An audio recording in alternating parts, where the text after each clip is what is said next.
Hello friends, कैसे आप सभी लोग। स्वागत है आप सभी का हमारे यूट्यूब चैनल इंग्लिश लिटरेचर 247 में। This is Hanif and today I am going to discuss some very important questions based on a very famous poem that is the love song of J Alfred Prufrock by T S. Eliot. तो आज के questions हमारे इसी pome पर based होंगे। If you are preparing for DSSB TGT then this video is going to be fruitful for you. या आप किसी भी एग्जाम की तैयारी कर रहे हैं जिसके सिलेबस में इस पोम को इंक्लूड किया गया है तो फिर ये वीडियो आपके लिए यूजफुल होने वाली है।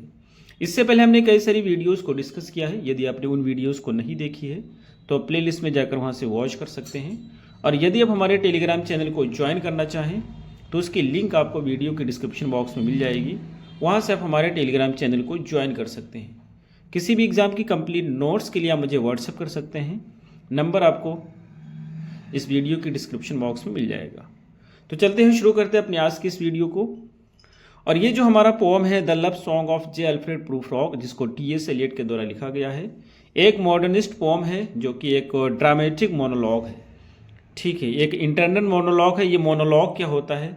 मोनोलॉग यानी कि एक बेसिकली स्पीच होती है जो एक ही व्यक्ति के द्वारा बोली जाती है। तो उस तरह का एक इंटरनल मोनोलॉग है जो इसके प्रोटैगनिस्ट जे अल्फ्रेड प्रूफरॉक के द्वारा बोला गया है। जो जे अल्फ्रेड प्रूफरॉक होता है ये मिडिल एज का मैन होता है जो अपनी बिलेव्ड को प्रपोज करना चाहता है, लेकिन ये बहुत ज़्यादा डरता है, बहुत इनसिक्योरिटी इसको फील होती है और इसको सबसे ज़्यादा डर है रिजेक्शन का, कहीं रिजेक्ट ना कर दे। इसी वजह से व्यक्ति ये प्रपोज नहीं कर पाता है। तो इसी चीज़ पर ये पोम बेस्ड है। हम आते हैं क्वेश्चंस पे और हमारा फर्स्ट क्वेश्चन है who wrote the love song of J Alfred Prufrock. आपको बताना है कि जो पोम है इसको किसने लिखा था। तो फर्स्ट का हमारा सही आंसर होता है सी, यानी कि टी.एस. एलियट ने इस पोम को लिखा था। Next question is second question is in what year was the love song of J Alfred Prufrock first professionally published. आपको बताना है कि सबसे पहले इसको कब पब्लिश किया गया था। तो सेकंड का हमारा सही आंसर होता है बी, 1915 में। Next question is third, which literary technique is used predominantly used in the pome.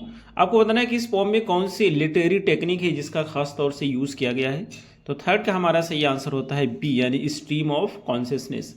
Next question is fourth, who played a significant role in getting the poem published in poetry a magazine of words. ये जो poetry होते हैं a magazine of words, इसमें publish करने में कौन सी व्यक्ति ने एक महत्वपूर्ण भूमिका निभाई थी। तो फोर्थ का हमारा सही आंसर होता है बी, यानी कि Ezra Pound. Next question is fifth, what was the title of the collection that included the love song of J Alfred Prufrock in 1917। ये कहना चाहते हैं कि 1917 के कलेक्शन में जिसमें इसको इंक्लूड किया गया था इस पोम को, उसका नाम क्या था। तो 5 का हमारा सही आंसर होता है बी, यानी Prufrock and other observations. Next question is 6, what poetic movement does the poem represent a shift toward. ये कहना चाहते हैं कौन से पोएटिक मूवमेंट होता है जिसका शिफ्ट या जिसकी तरफ इसमें शिफ्ट को दिखाया गया है। तो 6 का हमारा सही आंसर हो जाएगा सी, यानी modernism. Next question is 7th, when did T S. Eliot begin writing the love song of J Alfred Prufrock. आपको बताना है कि टी.एस. एलियट ने इस पोम को कब लिखना शुरू किया था। तो 7 का हमारा सही आंसर होता है ए, February 1910। Next question is 8th, how was the pome perceived at the time of its publication. यानी कि पब्लिकेशन के समय इस पोम को कैसा समझा गया था। तो 8th का हमारा सही आंसर होता है बी, आउटलैंडिश। आउटलैंडिश की मीनिंग होती है विचित्र या अजीबोगरीब। Next question is 9th, what literary movement does the love song of J Alfred Prufrock belong to. आपको बताना है कि ये जो पोम है ये किस लिटरेरी मूवमेंट से बिलोंग करती है। तो 9 का हमारा सही आंसर है B, modernism. Next question is 10th, what is the opening epigraph of the poem taken from. आपको बताना है कि जो पोम का ओपनिंग एपिग्राफ है, एपिग्राफ क्या होता है, जब भी कोई पोएम स्टार्ट होती है उसको स्टार्ट करने से पहले एक कोटेशन होता है जो किसी दूसरे के वर्क से लिया जाता है, किसी दूसरे पोम या नॉवल से लिया जाता है, उस लाइन को मेंशन किया जाता है, उसी को बोलते हैं एपिग्राफ। तो इस जो नॉवल का एपिग्राफ है वो कहाँ से लिया गया है, ये इस पोम का एपिग्राफ कहाँ से लिया गया है। तो 10 का हमारा सही आंसर होता है ए, यानी कि दांतेस इन्फर्नो से लिया गया है। Next question is 11. How does the pome describe the evening sky in the opening lines? Opening line में जो शाम की इवनिंग स्काई है उसको पोम में किस तरह से डिस्क्राइब किया गया है? तो 11 का हमारा सही आंसर होता है बी, यानी like a patient etherized upon a table. Etherized की मीनिंग होती है बेहोश करके लेटा देना, तो इवनिंग स्काई को इस तरह से डिस्क्राइब किया है जैसे कोई पेशेंट हो और टेबल पे बेहोश करके उसको लेटा दिया गया हो। यहाँ पे सिमिली का प्रयोग किया गया है। Next question is 12. What kind of street does proof rock describe early in the morning? Early in the morning में किस प्रकार की स्ट्रीट को डिस्क्राइब करते हैं जे अल्फ्रेड प्रूफ रॉक? तो 12 का हमारा सही आंसर होता है बी, यानी कि narrow half deserted street. Next question is 13. What do the women in the pome talk about? ये जो वीमेन है वो इस पोम में किस बारे में बातें करती हैं? तो 13 का हमारा सही आंसर है सी, माइकल एंजेलो के बारे में बातें करती हैं। Next question is 14. What does the yellow fog symbolize in the poem? इस पोम में येलो फॉग किस चीज को सिंबलाइज करता है? तो 14 का हमारा सही आंसर भी है, इनडिसीजन एंड लेथार्जी। इनडिसीजन यानी कि जो जे अल्फ्रेड प्रूफ रॉक है ये डिसीजन नहीं ले पा रहे हैं, ये प्रपोज नहीं कर पा रहे हैं, और लेथार्जी की बात करते हैं, लेजीनेस की बात करते हैं। Next question is 15. How does Prufrock measure out his life? J Alfred Prufrock अपनी लाइफ को किस तरह से मेजर करते हैं? तो 15 का हमारा सही आंसर होता है बी, यानी इन कॉफी स्पून। वो अपनी लाइफ को बहुत ही सीमित मानते हैं, कॉफी स्पून से कंपेयर करते हैं। Next question is 16. What is Prufrock afraid to do? Prufrock किस चीज को करने से डरते हैं? तो 16 का हमारा सही आंसर होता है बी, एक्सप्रेस हिज फीलिंग। वो अपनी फीलिंग को, अपनी महबूबा को, अपनी बिलेव्ड को एक्सप्रेस नहीं कर पा रहे हैं, ऐसा करने से वो डरते हैं। Next question is 17. What biblical figure does Prufrock compare himself to? कौन सा बिब्लिकल फिगर है, यानी कि बाइबल का फिगर है जिससे अपने आप को कंपेयर करते हैं प्रूफ रॉक? तो 17 का हमारा सही आंसर होता है बी, यानी कि लेजरस से। Next question is 18. Which Shakespearean character does proof rock reference? कौन सा शेक्सपियरियन कैरेक्टर है जिसका रेफरेंस देते हैं प्रूफ रॉक? तो 18 का हमारा सही आंसर होता है सी, यानी कि हैमलेट। हैमलेट जो कि एक नॉवेल है, ट्रेजेडी है शेक्सपियर की, और उसमें हैमलेट ही उसका मेन कैरेक्टर या प्रोटैगनिस्ट होता है। तो ये कहना चाहते हैं कि ये प्रूफ रॉक कहना चाहते हैं कि मैं कोई हैमलेट की तरह कोई प्रिंस नहीं बनना चाहता हूँ, बल्कि मैं एक आम इंसान की तरह रहना चाहता हूँ। Next question is 19. What does Prufrock believe people will criticize about him? Prufrock क्यों ऐसा मानते हैं कि लोग जो है नहीं उनका क्रिटिसाइज करेंगे? तो 19 का हमारा सही आंसर होता है बी, यानी कि his thinning hair and thin arms, यानी कि उनके जो बाल हैं और उनकी पतली भुजाओं हैं उसकी वजह से उनको लोग क्रिटिसाइज करेंगे। Next question is 20. What recurring phrase reflects proof rocks procrastinating? ये कहने से कौन सा फ्रेज जो बार बार यूज किया गया है और वो दिखाता है प्रूफ रॉक के प्रोक्रेस्टिनेशन को, यानी कि ये टाल मटोल कर रहे हैं, बहानाबाजी कर रहे हैं, जिस चीज को दर्शाता है। तो 20 का हमारा सही आंसर होता है ए, यानी there will be a time. जब प्रपोज करने की बात आती है, अपनी फीलिंग को बताने की बात आती है अपनी बिलेव्ड से, तो यही सेंटेंस रिपीट करते हैं, there will be a time, यानी कि समय आएगा, समय आएगा तब हम करेंगे, और यही फ्रेज कह करके उसको प्रपोज नहीं करते हैं, अपनी बातों को टालते रहते हैं। Next question is 21. What phrase captures proof rocks existential question? कौन सा फ्रेज है जो प्रूफ रॉक के एग्जिस्टेंशियल क्वेश्चन को कैप्चर करता है? तो 21 का हमारा सही आंसर होता है A, do I dare disturb the universe. और ये कहकर उसको प्रपोज नहीं करते हैं, ये कहना चाहते हैं क्या मैं उसको प्रपोज करके यूनिवर्स को डिस्टर्ब करूं? Next question is 22. What type of coat does Prufrock mention wearing?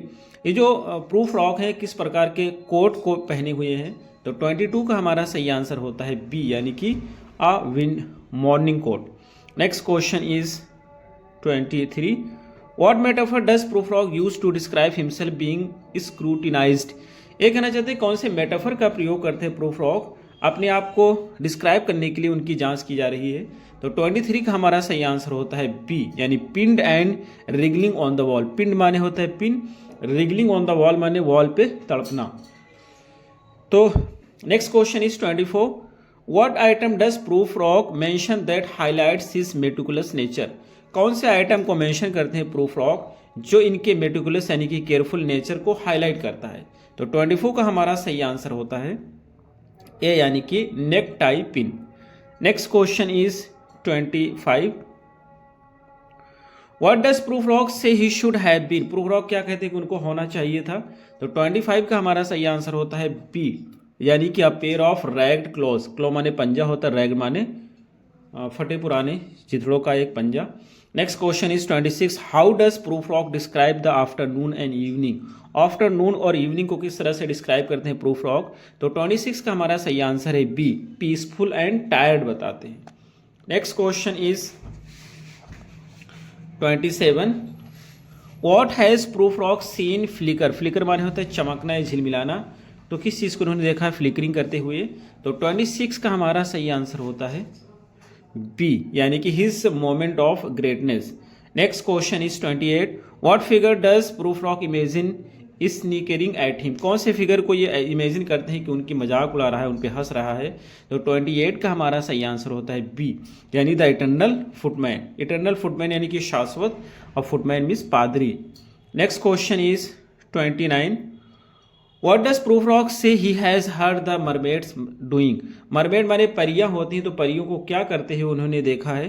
तो 29 का हमारा सही आंसर होता है बी, यानी कि सिंगिंग टू ईच अदर, वो एक दूसरे को गाना गा के सुना रही थी। Next question is 30, what does proof rock doubt the mermaids will do, proof rock को किस चीज़ के लिए डाउट है कि वो करेंगी। तो 30 का हमारा सही आंसर होता है बी, यानी कि सिंग टू हिम, वो डाउट करते हैं कि परियां उनके लिए गाना नहीं गाएंगी, तो इस चीज़ पे उनको डाउट है। Next question is 31, what is proof rocks attitude toward social interaction, social interaction को लेकर प्रूफ रॉक का क्या एटीट्यूड है, क्या सोच है, क्या नज़रिया है। तो 31 का हमारा सही आंसर है बी, नर्वस एंड हेजिटेंट, ये नर्वस फील करते हैं और हेजिटेंट है। Next question is 32, what does Prufrock compare the scattered nerves to, scattered nerves यानी कि जो है बिखरे हुए नर्व्स होते हैं या जो है नशें होती है उसको किससे कंपेयर करते हैं। तो 32 का हमारा सही आंसर है बी, यानी कि अ मैजिकल लैंटर्न, एक मैजिकल लालटेन से। Next question is 33, what does Prufrock roll at the bottom of his trouser, अपने ट्राउजर के बॉटम में किस चीज़ को रोल कर रहे होते हैं। तो 33 का हमारा सही आंसर होता है कप्स। कप्स क्या होता है, शर्ट की बात करें तो शर्ट की जो स्लीव होती है, आस्तीन होती है, तो जो आखिरी हिस्सा को फोल्ड करते हैं उसको भी कप्स बोलते हैं, और ट्राउजर के निचले हिस्से को फोल्ड करते हैं उसको भी कप्स बोलते हैं, तो उसी को फोल्ड कर रहे होते हैं। Next question is 34, what type of trousers does Prufrock imagine himself wearing on the beach, beach पर वो किस प्रकार का ट्राउजर पहने हुए अपने आप को क्या इमेजिन करते हैं। तो 34 का हमारा सही आंसर होता है सी, यानी वाइट फ्लेनर ट्राउजर, फ्लेदर होता है ऊनी कपड़ा, तो ऊनी कपड़ा वो पहने हुए हैं वाइट कलर का, ये वो इमेजिन करते हैं। Next question is 35, what mythical creatures does Prufrock imagine near the sea, कौन सा मिथिकल क्रिएचर है जिसको ये इमेजिन करते हैं कि सी के पास में है, प्रूफ रॉक मानते हैं। तो 35 का हमारा सही आंसर होता है सी, यानी कि मरमेड्स, मरमेड यानी कि परियां। Next question is 36, what final action does proof rock इनविजन happening, कौन सा फाइनल एक्शन होता है जिसको ये देखते हैं, इन्विजन करते हैं या अपने ख्यालों में देखते हैं घटित हो रहा है। तो 36 का हमारा सही आंसर होता है waking to human voices and droning, यानी कि जो ह्यूमन की वॉइसेस हैं जब ये अपना सपने में होते हैं, ड्रीम में होते हैं, तो इनको जगा देती हैं और उसके बाद में ये डूब जाते हैं। ये डूबने का सेंस यहाँ पर ये होता है, डूबने का कोई मतलब ये नहीं है कि उस रिवर नदी में डूबते हैं, बल्कि ये डर, असफलता और जो सामाजिक दबाव है उसमें डूब जाते हैं। तो A is the right answer. Next question is 37, what does the pome suggest about proof rock self perception, proof rock के सेल्फ परसेप्शन के बारे में जो पोम है वो क्या सजेस्ट करती है। तो 37 का हमारा जो सही आंसर होगा वो भी होगा, and he views himself as significant and foolish, वो अपने आप को बहुत ही इनसिग्निफिकेंट, आघातपूर्ण समझते हैं और फुलिश के रूप में देखते हैं, बेवकूफ के रूप में देखते हैं। Next question is 38, what phrase best describes Prufrock's life according to him, तो प्रूफ रॉक जो होते हैं अपनी जिंदगी को अपने अनुसार किस रूप में डिस्क्राइब करते हैं। 38 का हमारा सही आंसर होता है बी, यानी measured out with the coffee spoon, अपने आप को कॉफी स्पून से कंपेयर करते हैं, मेजर करते हैं। Next question is 39, what does proof rock fear about expressing his thought, अपनी थॉट को एक्सप्रेस करने से, बताने से किस चीज़ के बारे में ये डरते हैं? तो 39 का हमारा सही आंसर होता है B, that they will be misunderstood. ये कहते हैं कि अगर अपनी फीलिंग को, अपनी थॉट को बताएंगे अपनी महबूबा को, तो इनकी फीलिंग को गलत समझा जाएगा। Next question is 40, what poetic technique is predominantly use in the pome? कौन सी पोएटिक टेक्निक है जो इस पोम में यूज की गई है? और ये बहुत ही इंपॉर्टेंट क्वेश्चन है। तो 40 का हमारा सही आंसर हो जाएगा A, stream of consciousness. Next question is 41, how does Prufrock view time? Prufrock time को किस तरह से देखते हैं? तो 41 का हमारा सही आंसर होता है A, as abundant and but wasted, यानी कि उनके पास समय बहुत जाता है लेकिन वो सारा वेस्ट कर दिया, इन्होंने बर्बाद कर दिया। तो next question is 42, what does Prufrock believe the women will say about him? Prufrock क्या मानते हैं औरतों के बारे में, कि उनके बारे में क्या कहेंगी? तो 42 का हमारा सही आंसर होता है बी, यानी कि that he is old and thin, कि जो व्यक्ति है ये ओल्ड है, बहुत ही दुबला पतला है, ऐसा इनका मानना है कि औरतें इनके बारे में कहेंगी। Next question is 43, what does Prufrock ultimately fail to do? और प्रूफरॉक कौन सी चीज़ नहीं कर पाते हैं, करने में फेल हो जाते हैं? तो 43 का हमारा सही आंसर होता है रिवील हिज ट्रू फीलिंग, अपनी ट्रू फीलिंग को नहीं रिवील कर पाते हैं, अपनी बिलीफ से नहीं कह पाते हैं। Next question is 44, what emotion dominates the pome? कौन सा इमोशन है जो पोम को डोमिनेट करता है? तो 44 का हमारा सही आंसर होता है बी, यानी कि एंग्जाइटी। ये बहुत ज़्यादा चिंतित होते हैं क्योंकि अपनी फीलिंग को, अपनी बिलीफ को एक्सप्रेस नहीं कर पाते। Next question is 45, what does Prufrock use to describe his fragmented existence? अपने जो टुकड़ों वाला एग्जिस्टेंस या फ्रेगमेंटेड एग्जिस्टेंस है उसको डिस्क्राइब करने के लिए कौन से फ्रेज का प्रयोग करते हैं? ठीक है, क्या यूज करते हैं? तो 45 का हमारा सही आंसर होता है ए, अ लैंटर्न कास्टिंग पैटर्न्स, यानी कि एक जादुई लालटेन है जिसकी जो है शैडो है दीवार पे पड़ रही है, तो उसी शैडो से अपने एग्जिस्टेंस को कंपेयर करते हैं। Next question is 46, how does Prufrock feel about universe? Universe के बारे में किस तरह से महसूस करते हैं प्रूफरॉक? तो 46 का हमारा सही आंसर है B, he feels insignificant in it. वो महसूस करते हैं जो यूनिवर्स है उसमें उनका कोई महत्व नहीं, उनका कोई अस्तित्व नहीं है, अपने आप को बहुत ही महत्वहीन समझते हैं। Next question is 47, what does Prufrock's comparison to an attendant lord signify? यानी प्रूफरॉक अपने आप को एक अटेंडेंट लॉर्ड से कंपेयर करते हैं, तो ये किस चीज़ को सिग्निफाई करता है? तो 47 का हमारा सही आंसर है his believe in his supporting role in life, यानी कि वो ऐसा मानते हैं कि उनका जो ज़िंदगी में रोल है एक सपोर्टिंग कैरेक्टर का रोल है, उनका कोई मेन कैरेक्टर का रोल नहीं है। जिस तरह से अपने आप को एक कंपेयर करते हैं कि जिस तरह से हैमलेट होता है, हैमलेट का जो प्रिंस होता है हैमलेट, वो अपने आप को प्रिंस बनाना चाहता है, वो प्रिंस बनना चाहता है, जबकि ये जो है कोई महान हस्ती नहीं बनना चाहते हैं, बल्कि एक नॉर्मल जिंदगी जीना चाहते हैं, एक सपोर्टिंग रोल करना चाहते हैं। Next question is 41 which is the last question, what is Prufrock's final realisation? आपको बताना है कि प्रूफरॉक का फाइनल रियलाइजेशन क्या है? तो 48 का हमारा सही आंसर बी होगा, यानी कि he is unable to take action. वो एक्शन नहीं ले पा रहे हैं, वो डिसीजन नहीं ले पा रहे हैं, और वो अपनी बिलीफ को प्रपोज नहीं कर पा रहे हैं। तो यही इनका फाइनल रियलाइजेशन होता है, और यहीं पे हमारे क्वेश्चंस खत्म होते हैं। हमें उम्मीद है आपको जरूर समझ आए होंगे। फिर मिलते हैं अगली वीडियो में। Till then take care, have a good time.